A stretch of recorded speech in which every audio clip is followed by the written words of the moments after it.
Money haste एक बहुत ही popular show बन चुका है क्योंकि इस टाइम पे आप किसी भी प्लेटफॉर्म पे चले जाओ, चाहे यूट्यूब, फेसबुक, इंस्टाग्राम, कोई भी, वहाँ पर आपको मनी हाइस्ट से रिलेटेड कोई ना कोई कंटेंट तो मिल ही जाएगा। लोग इसके ऊपर रील्स बना रहे हैं, कई सारे म्यूजिक बन रहे हैं, लेकिन फिर भी कुछ लोग मानते हैं कि ये शो काफ़ी ओवररेटेड है। अब ये शो ओवररेटेड है या नहीं, आई डोंट नो, बट हाँ, ये शो इतना पॉपुलर क्यों है, इसके कई सारे रीजंस हैं। लाइक स्टोरी लाइन तो अच्छी है ही, बट साथ ही में बीच बीच में आने वाला इसका कैची म्यूजिक, बस एक ही बात बोलूंगा, इट इज ऑसम। और हाँ, इसमें दिखाए जाने वाले कैरेक्टर्स को कैसे भूल सकते हैं, Tokyo, Nairobi, Berlin and so on. Well, मेरा फेवरेट कैरेक्टर तो प्रोफेसर है, और आपका कौन है, कमेंट करके बताओ।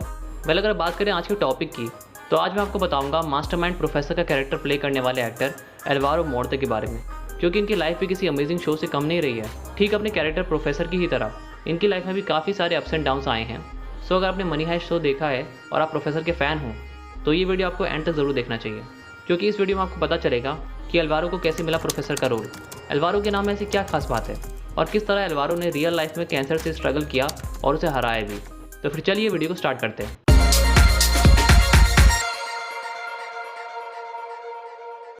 गाइस, एल्वारो का बर्थ स्पेन में हुआ था और 23 फरवरी 1975 को। अब अगर बात करें एल्वारो के फैमिली बैकग्राउंड की, तो वो भी हम सबकी ही तरह एक नॉर्मल मिडिल क्लास फैमिली से बिलोंग करते हैं, जहाँ पर उनका एक्टिंग से दूर दूर तक कोई भी रिलेशन नहीं था, और इसीलिए अपनी स्कूल एजुकेशन कंप्लीट करने के बाद उन्होंने कम्युनिकेशन इंजीनियरिंग की पढ़ाई शुरू कर दी थी। हालांकि अपनी इंजीनियरिंग की पढ़ाई के साथ साथ वो थिएटर में भी काम किया करते थे, और जैसे जैसे टाइम बीतता गया, एल्वारो को थिएटर में काम करने में भी मजा आने लगा, और फिर इंजीनियरिंग की पढ़ाई कंप्लीट होने के बाद एल्वारो एक कंपनी में जॉब करने लगे। लेकिन एक्टिंग उन्होंने तब भी नहीं छोड़ी थी। अपनी जॉब से कुछ टाइम निकाल कर वो कुछ छोटे मोटे रोल्स के लिए ऑडिशन दिया करते थे, जिनमें उन्हें काफ़ी ज़्यादा स्ट्रगल करना पड़ता था, क्योंकि most of the time Alvaro को रिजेक्ट ही कर दिया जाता था, और अगर बाई चांस कोई रोल मिलता भी था तो वो भी कुछ टाइम के लिए एक छोटा सा साइड रोल ही होता था। और फिर कुछ टाइम इंजीनियरिंग की जॉब करने के बाद उन्होंने उसे क्विट करने का सोचा, क्योंकि तब तक उनका एक्टिंग को लेकर इंटरेस्ट काफ़ी हद तक बढ़ चुका था, और इसलिए अपनी जॉब के थ्रू कुछ सेविंग्स कर लेने के बाद उन्होंने उसे क्विट किया और एक एक्टिंग स्कूल में एडमिशन ले लिया, जहाँ पर उन्होंने काफ़ी मेहनत की, अपने स्किल्स के ऊपर काम किया, और कुछ टाइम बाद जाकर उन्हें एक मूवी हॉस्पिटल सेंट्रल के अंदर अपना पहला रोल मिला, जो कि एक फायर फाइटर का था। तो चलिए अब बात कर लेते हैं एल्वारो के नेम के बारे में। जैसे कि मैंने कहा था कि एल्वारो के नेम में कुछ खास बात है। दरअसल ज़्यादातर लोग एल्वारो को उनके फेमस कैरेक्टर प्रोफेसर से ही जानते हैं। हालांकि एल्वारो मोर्ते उनका रियल नेम नहीं है, ये जस्ट उनका स्क्रीन नेम है। जब वो पैदा हुए थे तो उनके पेरेंट्स ने उनका नाम एल्वारो एंटोनियो ग्रासिया रखा था। काफ़ी लंबा नेम है ना। एल्वारो को भी कुछ ऐसा ही लगता था। उनका ऐसा मानना था कि उनका ये नेम काफ़ी लॉन्ग है, जिस वजह से लोगों को उनके नेम को याद रखने में काफ़ी डिफिकल्टी होती थी, और एज एन एक्टर उनको ये नेम पसंद नहीं था। बट वाई ओनली एल्वारो मोर्ते, कुछ और क्यों नहीं? पर इसके पीछे का रीज़न उनकी एक दोस्त है जिसका नेम मारिया मोर्ते था। एल्वारो को मारिया का सरनेम मोर्ते काफ़ी यूनिक और स्पेशल लगता था, और वो इसीलिए क्योंकि मोर्ते का मतलब होता है डेथ, यानी कि मौत।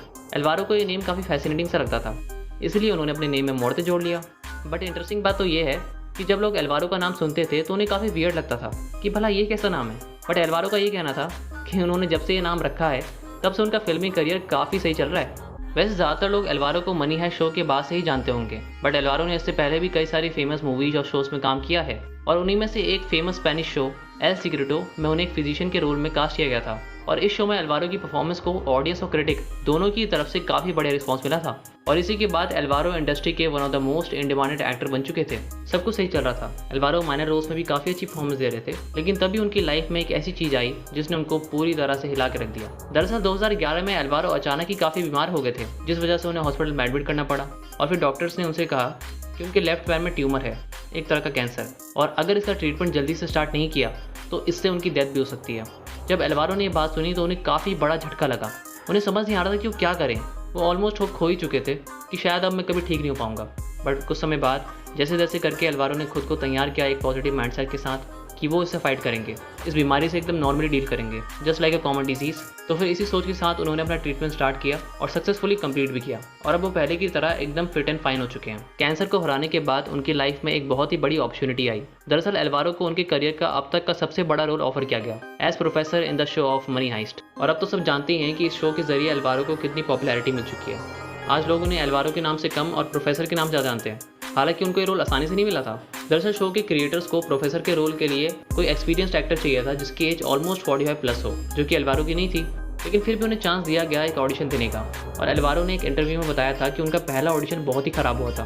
क्रिएटर्स उनकी परफॉर्मेंस से बिल्कुल भी खुश नहीं थे और इसलिए एल्वारो ने इस रोल के लिए 5 टाइम्स ऑडिशन दिया था और तब कहीं जाकर क्रिएटर्स उनकी परफॉर्मेंस से सेटिस्फाई हुए थे और उनको इस रोल के लिए कास्ट किया। सो गाइस, ये थी एल्वारो की लाइफ की कुछ इंटरेस्टिंग बातें। आई होप कि आपको वीडियो पसंद आई होगी और काफी मजा भी आया होगा। मैं जानता हूँ कि किसी पर्सन की लाइफ को एक वीडियो में एक्सप्लेन कर पाना ऑलमोस्ट इम्पॉसिबल है, लेकिन फिर भी मैंने अपनी तरफ से एक छोटी सी कोशिश की है। अगर आपको मेरा काम पसंद आ रहा है तो आप इस वीडियो को लाइक कर सकते हैं या फिर मुझे कोई एडवाइस और सजेशन देना चाहते हो तो वो भी कमेंट करके दे सकते हो। और सबसे ज़रूरी बात, इस वीडियो को सभी के साथ शेयर करो जो कि मनी हैश के फ़ैन हैं, प्रोफेसर के फ़ैन हैं।